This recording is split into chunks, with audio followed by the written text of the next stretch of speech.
Hello, my name is Oscar. I study at the Pan American University of Puerto in the Faculty of Education and Humanities School of Modern Languages. In today's video, I'm going to talk about modal verbs, also called modal auxiliary verbs, and explain a little bit about what they are, what they're used for, and also give some examples, some practical examples on how they are used. So first, let's define them as one of their nominations says, as a type of auxiliary verb. So what modal verbs are words that are verbs that modify the main verb of a sentence or an expression to precisely express different things, which connects to the second question or the second topic of the video. What are they used for? So the modal verbs are used to express different things, such as necessity, possibility, ability, or permission. So they can be used to express many different things and in different contexts. So a few examples of modal verbs are can, could, may, might, must, should, will, and would. Now, some key characteristics of modal verbs. There is no conjugation. The modal verbs do not change based on the subject. So, for example, in a sentence that includes she can, the modal verb, which is can, will not change to she cans, just because we're using the third person in singular. So again, there is no conjugation. The verb doesn't change. Next characteristic, the modal verbs are followed by the main verb. So taking up the previous example, she can run. So can is the modal verb, an auxiliary verb that in this case expresses ability, and the main verb is run. She can run. So again, there is no conjugation, and it is directly followed by the main verb of the expression or the sentence. And finally, when in the negative form, the particle not, or the word not, is added directly after the modal verb. For example, she cannot run. Or, for example, you should not go.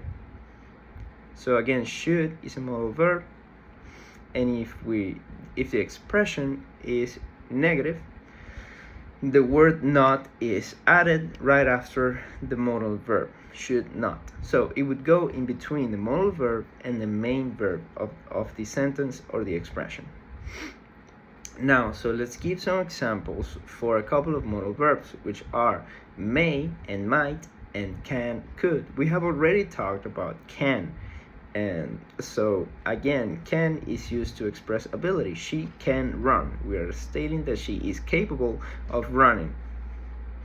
Okay, and could is used more like an expression of a possibility. If we change she can run to she could run, we're opening a possibility, not stating a fact. So a conditional most certainly would follow that sentence. For example, she could run if she were not sick, right? But also could is used in another way, which is to make a request. a polite request. Could you turn the lights off, please? Could you make sure to leave your papers on my desk before leaving, please? Right? So, could has several uses, and we have mentioned a couple of them, which are to express possibility and to make a request. And then we have may and might, which are very similar. In fact, may is a typical word used in formulating requests. May I sit? May I wash the dishes?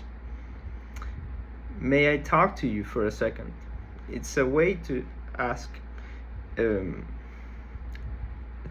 formulate a request, but you can also use it to answer a request. Yes, you may sit. So in this case, you are giving permission to someone else. So you may go to the party as long as you are going to have a good time, for example. Okay, and might, it's fairly similar to could, because it could also be used to express possibility. But again, for example, let's look at that right away. Might, right? So you might think you are the best. You might think you are the best. Or she might be the best around. Let's look at that example. She might be the best around. So we are expressing possibility, not stating a fact, not she is the best around, but she might be the best around. So fairly typical in a sports conversation, for example. But again, the same use as a possibility can be used in a different context. So I might be able to drop by your house at 8, but I'm not sure. So it expresses uncertainty, or yes, uncertainty, basically. So you can the word might can be used to express an intention, but it is used when you're not entirely sure of if you will be able to fulfill that intention. So I might be able to attend, but I need to check my schedule first, right? So those are some of the ways that you can use might, may, and can or could. And that was my explanation about modal verbs. Thank you for staying and listening to the video, and I will see you on the next one. Goodbye for now.